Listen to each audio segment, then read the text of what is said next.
You got a big boiler. And let me tell you something. My hand right here is burning. Burning up right now.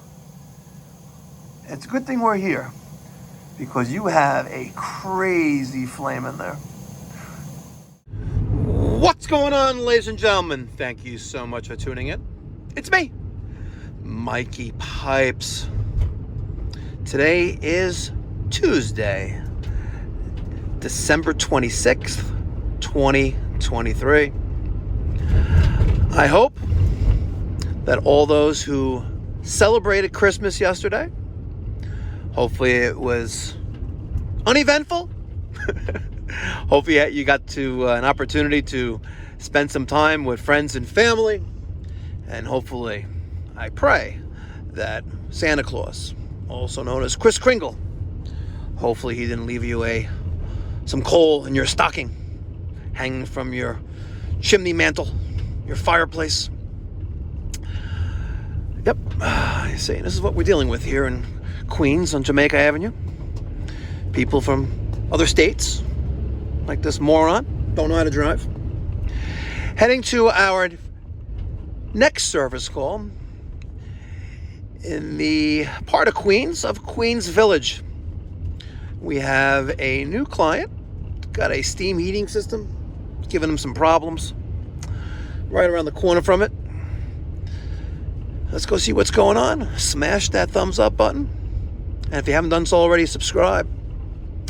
And I would, if you wouldn't mind, if you really, really wouldn't mind, there's no cost or obligation. If you can head on over to the Mikey Pipes Orlando YouTube channel. There's a link right up there. I'd appreciate it if you went over there and subscribed. A lot of good things are happening.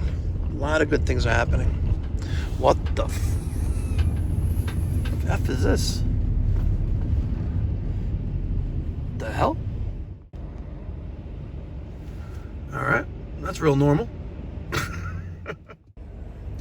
I gotta admit, you know what? There's no other home service scheduling, dispatch, invoicing, and payment receiving app like House Call Pro. One of the best benefits and features of House Call Pro is that, you know what? You pull up to a house, there's no number on the house. I'm like, what? Where's the house? House Call Pro? They got a picture of it right there. So just in case there isn't a number there, House Call Pro got you covered. If you sign up for the month of December, first month is $24. House Call Pro, first month $24. That's like switching your car insurance to Geico. 15 minutes could save you 15% or more. Love it. And it is very informative. You have a nice Weil McLain EG steam boiler here. Well, you know, it has been a while since it's been around here. Too bad they installed it, the piping wrong. I know. I was going to ask you something. Tell me something. But that piping for the... No, this is wrong. It's supposed to be on both sides and coming... Yeah, so since you have... Well, this is too short, right? This needs to be a minimum of 18 inches, right? 16 inches, but it's not that. This right here, right? You need boiler piping. This T needs to go to one main, and another T goes to the other. So you have two steam mains, right? That's a big one, by the way. That's a big steam main. So this is one, that's two. So you have two main air valves here, and they're supposed to come off here, and it should have been higher. But you know, it's been here forever. It is what it is. Your Hartford loop is wrong. You know, this right here is will have tons of whatever. It's just wrong. Well, what happened was... Oh wow, this is actually, you know what? You are the perfect example as to why, almost, the Hartford Steam Boiler Insurance Company created the Hartford Loop. Because if, and that's not so much, but since you don't have your close or shoulder nipple there and it drops down with a 90, all of your wet return is the Hartford close nipple. But if it were to develop a hole in this, you're going to lose, you know, a lot of the water in the boiler. Well, the thing is that I try to do things a little bit. Since I moved here in 2001. I had this thing done, but it was done off the thing. I put that thing there because when the guy put a thing, I noticed there was a little drip coming from the top, but so I. What's gas? Not Maybe up there. The water. It was dripping a little bit when it stopped. How's the water heater? Oh, it's fairly new. Yeah. All right, ladies and gentlemen. First thing we do when doing annual service is we're going to drain some of the water for the boiler, and we're going to make sure that our sight glass is responsive. We do have some corrosion there, so I'm going to want to change that. There's some corrosion there, so we're going to end up taking that out. This one looks like it's non-responsive. That's a non-responsive valve handle, but this one is okay. So we're going to drain some of this water down. We're going to change that nut, the brass nut. Good. We have the red light flashing of the low water cutoff, so we know that that's good there. All right, so I took the sight glass out, cleaned it. These two, man, they haven't been removed in forever. So we have two new nuts, two rubber washers, two friction rings. We're going to reassemble this. Got nice and clean. Still draining. I want to get clean water in there and put this back together right now.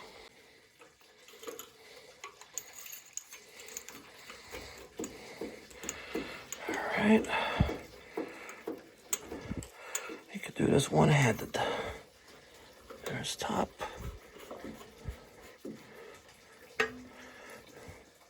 Very nice. We'll make that a little snug with the wrench. All right. The bucket is full, correct. So you really shouldn't be draining the boiler completely once a month.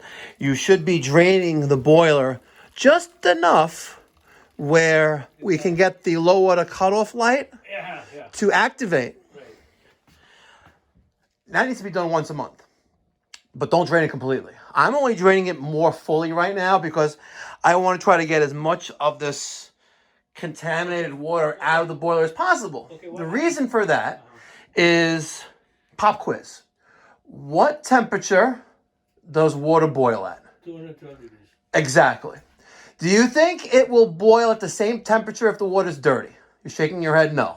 Correct. Do you think it requires more energy? Yes. More energy equals more money. Well, you know what happened recently? Before they went, I was that valve they clog up, right? Yes. So what happened? Well, it clogs up when it's not being drained. So when I opened it, I took it out. Right when I opened it in that thing there, it was it's like a build up calcium in it, right? Yep. And I drained it. When I drained it out, sediment came out of that thing. Yeah, correct. Absolutely. Yeah. You have how old's the house? 100 years old? Yeah. You have a 100-year-old house. You have radiators that are 100 years old, or at least they probably will be. The majority of the steam piping is 100 years old, which is slowly wearing down. Every time the steam comes on, water vapor, which is steam, rushes through piping that's 100 years old. It's slowly degrading. It's rotting away the piping from the inside out. That rust, the metals, the fragments of steam piping is making its way back to the boiler, which is there, which is why I'm trying to get it out as much as possible, because it's going to interfere with the boiling of water to generate steam to heat your home, which costs you money to do because natural gas isn't free. At least not for you and me. All right, while we're waiting for the rest of the water to drain out of that boiler, we are going to add Surgex. Now, company policy is every system that we're working on, we're making sure that it has the proper relief valve. This is a low pressure steam boiler in a residential setting. It needs to have a 15 PSI relief valve, which it does. I'm removing that relief valve because now that the boiler is almost fully drained, I'm going to add a chemical. Make sure it's also clear. We're going to add a chemical to the boiler called Surgex, which is going to help give it more drier steam. It also stops active surging in steam and hot water boilers. This is made by Rector Seal. There's a link in the description box down below. Follow directions on this and pour it into the steam chest, which is this inside there. And the easiest way of doing it is removing the relief valve and dropping it straight down.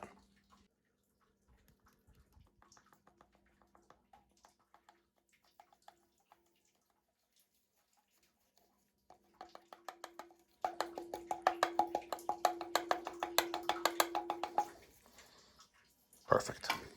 You're on YouTube. How long have I been on YouTube?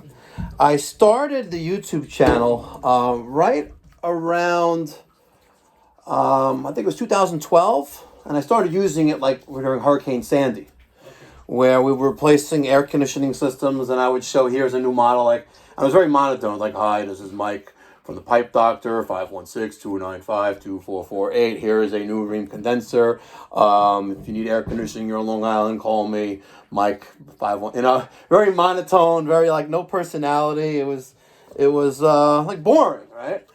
But what I started using, I started creating more content after I saw a particular plumber who is based in Massachusetts. I was looking to replace my combustion analyzer that I had at the time was by Backrack, and it needed servicing. Like, it basically needed to be replaced. The price that they gave me to I guess calibrate it and replace things exceeded the cost of a new one. You know, we're talking over $1,000. Like, this is crazy, right? I was a big fan of testing and not guessing, like especially working with heating equipment, because the previous company that I left as a partner of and started Pipe Doctor, you know, we had the right tools for the job. And I'll never forget the first time, you know, I started a company in 2008, and, you know, it took, you know, maybe the first heating season, you know, almost towards the end of that heating season, to actually have enough money to buy one of these things was like $2,500. It was a lot of money, big investment fee, you know, single man operation, struggling to make ends meet. You know, it's hard, you know, from paycheck, guaranteed paycheck, earning well into six figures, you know, working for somebody, now struggling to make ends meet because I'm not earning the money because calls aren't coming in. So I bought this thing. The first time I used it, I sold the boiler because the carbon monoxide, the boiler was so carbonized, right? It was so dangerous. It put the machine into sensor lockdown, but it paid for itself, right? So I needed to replace it. I was like, you know what? So I go online, and I'm looking for, you know, combustion analyzers for, you know, plumbers and HVAC techs, right? And I come across this YouTube channel by this plumber from New Bedford, Massachusetts, and he's using the Testo 320. And he's a little comical. What? Does it Testo? This is the Testo, yes. This right here. And he's a little comical, a little, you know, rough around the edges. But you know what? I ended up buying one of these because I saw his video. And I also described the certain ranges that the number should be. Let me ask you, who is it? Lorimer? Who? Lorimore? Maybe. That guy is. I like looking at him when he goes out to do his work. Yes. I don't particularly watch him anymore, but I watch. You know, I'm busy. You know, I don't have time to watch videos all day. But you know, I spend a couple hours a week just watching others, see what they're doing. You know, and see if I can learn something from somebody else. He has the 320. He shows how to use it, what the ranges should be. I was like, oh, this is actually very good. You know, I'm going to buy one. And that was the first of 5 that my company has now. I'm intrigued by that thing. That's why Well, you're going to see, now that I add the Surgex to your boiler, next is the pressure control, but you're going to see what kind of numbers we're working with. But I know, I can almost guarantee what I'm going to see when it comes to this. But what I want to see is the gas pressure that is coming out of that valve. And I can guarantee it's well over the specified value that this should be running at. And the fact that if it's high, that if let's say it's 7 inches, you know, of water column, or 7 inches of water column, and it needs to be 3.5 inches, imagine how much fuel you're going to save by now it running properly. And that's why I say, if you ain't testing, you're guessing. I know. All right, next is the pressure troll. I'm using a 1/4-inch driver. We're going to remove the front cover off of the pressure troll. I'm going to use a Phillips screwdriver and loosen up the 2 terminals. The power is off to the boiler. Now, what would be nice is that if there was a union here, so I don't have to disconnect the wiring for the pressure troll, but nonetheless, this is what we're working with. And is it going to let me spin it off by hand? Nope, but you get the picture. Question, do you think this is clogged? I was going to ask you because I thought so. Let's see. Good. It's not clogged. Now, one observation, this loopy looking thing, this is called an angle pigtail. Its job is to protect or take the latent heat away from the pressure troll, sparing the pressure troll any damage. I knew that it was not going to be clogged because it's made of brass. The ones that are black, you know, older, the cheaper ones, or the older ones, they clog up, you know, in a year or two, and now you don't have pressure protection or pressure control of the boiler, right? Because the pressure troll is not never sense the pressure with a clogged pigtail. So now that that's clogged, we're going to put this back together and get it up and running. All right, I have the 2 control wires hooked up back to the pressure troll. On the larger ones that have that clear face, you can also notice you have 3 terminals on top. Make sure you put the wires back to the terminals where you took them off from, because if you put it back on the wrong terminal, 2 things are going to happen. 1 of 2 things are going to happen. Number 1, it's not going to work because now the circuit is open, or the circuit is open and not closed. Or 2, you're not going to have any pressure control or pressure troll functionality. So those 2 wires are back there. Let's take a look at these pressure readings. Our cut in is a hair over 2, and that thing back there called the differential looks like it's set for 2. Now that would give us, I guess, 0.5, if that's a little bit over 2 and it's 2. So yeah, I guess we're set okay there. You guys could correct me if I'm wrong, but this is not I believe it's a subtractive different. Yeah, cut in. Okay, cut out equals cut in plus differential. So cut in equals cut out equals cut in plus differential. The cut out is 2 equals cut in plus differential. Now I'm confused. I'm confused. I think we're good. All right. Should we play a game? Let me hear what the game is. The game is, what is that part? Which part? We're going to play a game. Okay. You ready? That's a low water cutoff. Wrong. That's the that's the automatic water feed. Correct. Excellent. Okay. Let's pan over to the other side. That's a damper. Correct. That's the relief valve. You know what PSI it's set for? 15. There you go. That's the troll. Troll? The pressure troll. Yeah, trolls are the ones who are commenting right now. It's like, Mikey Pipes, what's wrong with you? Letting the homeowner play a game with you? What is he, the service tech? He's going to try to take over your job. Those are trolls. This is called a pressure troll. That is the pressure gauge. Yes. The loopy looking pipe? Which one? The loopy looking pipe? The pigtail? Yes. What is this assembly called? The glass. It's Eyes give you sight glass. Sight glass, yes. And the gauge, the valves, top and bottom. This right here? No water cutoff. Okay. What these 2 wires connect to right there? Which one? These 2 wires here. It connects to the that thing. What is it called again? The, Block vent switch. Oh, okay. Right. Also called the spill switch. But that's attached to that. Well, it's connected to the damper, to the draft hood. Sorry. Okay. All right. So far, so good.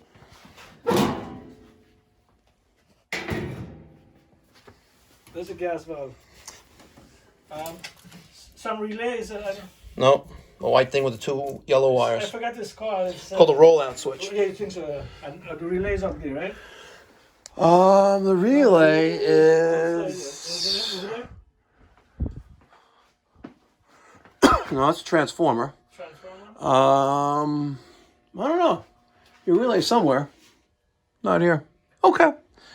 Congratulations. You got 1 wrong, because that was the first one I gave you. And you passed. You're hired. Thank you. I'll start at $15 an hour. As soon as I put you into a truck and you're not sitting in the shop, I'll bump you up to 20, then 25, and then the sky's the limit in a Doge rocket to the moon. Next, we're going to manually add water to this boiler.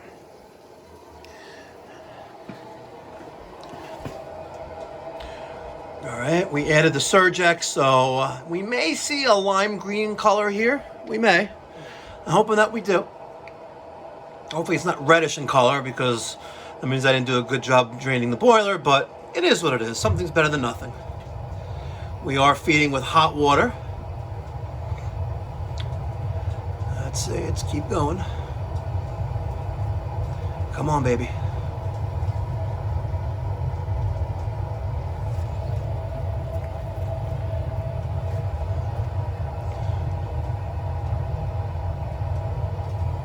Wow, okay. Oh, there we go. Here we come. And all right, a little dirty. It is what it is. But let's fill this boiler up. And we're gonna go right above halfway. Okay. So right around there. Okay. Next, let's take a look at our burner tubes before we relight this bad boy. All right, there's all the burners. And surprisingly, they were clean. I like to take some WD-40, or in this case, we're using Croil, and we're just gonna spray them down. And then we're gonna wipe them. You know, one thing somebody had said to me one time, they had caught. He said that the toilet, that burner, that it said it needed to be replaced. I don't know if it's burning clean or You have a little bit of a strong flame there on the pilot. Okay. A little bit. All right. Nothing crazy. Okay, all right. How old is the thermocouple? Thermocouple is about, I would say about 5 years. 5 years? Okay, so they typically good for around 7 to 10. So I see no indication to replace it now. Okay. All right, all of our burners are reinstalled. Let's put the combustion chamber cover back on and fire up. All right, before we fire this thing up, we're going to take some pressure measurements. Most importantly, the max inlet gas pressure in inches of water column is 13.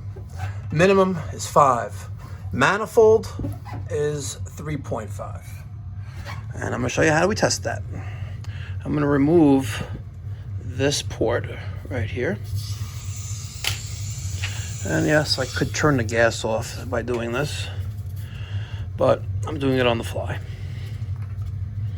So there is our inlet pressure, or inlet tapping, pressure tapping. And we have a little over 8, so 8.2. And there's our pilot still on. Let's see. Yeah, she's still on right there. Okay. So we're fluctuating, but we're well within specification, which is a max of 13 and a minimum of 5. So we're going to take this back out, put that back in, and go to the other side.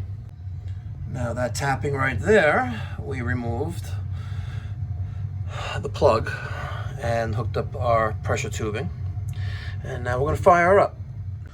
But we're also going to prepare our Testo 320. All right? And we're going to put the probe into the back of the machine. Interesting. We have 2. Interesting. 2 parts per million. I gotta remind myself to carry my Testo personal carbon monoxide monitor. I keep forgetting to do that. Let's go outside and make sure that 2 goes away. All right, I'm outside and we went to 0. And it's roughly around, it's 45 degrees according to Apple. 47 and dropping, 21% O2 and No parts per million of carbon monoxide. So I just had this calibrated, by the way, at True Tech Tools, not even 2 months ago. By the way, great company right there, True Tech Tools. If you're going to buy anything from them, use True Friends promo code Know-It-All. KNOWITALL. You get like 7 or 10% off your order. It's pretty good. He's also a YouTuber, I believe. Okay, let's go inside. All right, so I got my probe in there, as you can see, just resting there. We don't want to put it up the flue, right? Or up the diverter box. We want to be on top of the boiler before it gets mixed with this diverted air. Okay. Yep. It is what it is. Okay. Let's fire up and see what happens. First thing that's going to occur is that our low water cutoff is going to do a power cycle. It's resetting itself, so that red light flashing is okay. That will stop. Once that is okay, and our safety circuit is closed, meaning our pressure control, spill switch, rollout switch, we're going to have our vent damper open. We're waiting for that to open as long as we have a call for heat. Thermostat calling right now? I don't think so. So we have our pressure control connected. We have our low water cutoff, our spill switch, our rollout switch. The power switch is reversed. So as long as we have a call for heat, we should be good. There we go. Damper is opening with that call for heat. Yeah, interesting. Well, that stresses the importance of... Yep. Okay.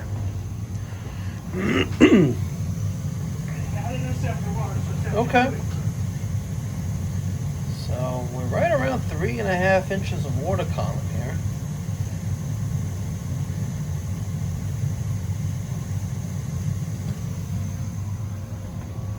And yeah, just as I predicted. Just as I predicted. Sky high amounts of carbon monoxide here.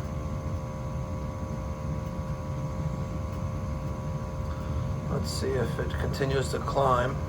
3.4, 3.5 inches of water column. Our levels are decreasing. We're at 550, 500, and dropping. Our O2 levels are very low though, 4.3 inches. Curious as to know if this gas valve is the correct one for this boiler. But we don't have enough oxygen there, that's for sure. And our CO2 within range. And let's let this run for a little bit, see what we get. 10 or 12 inches. Yep.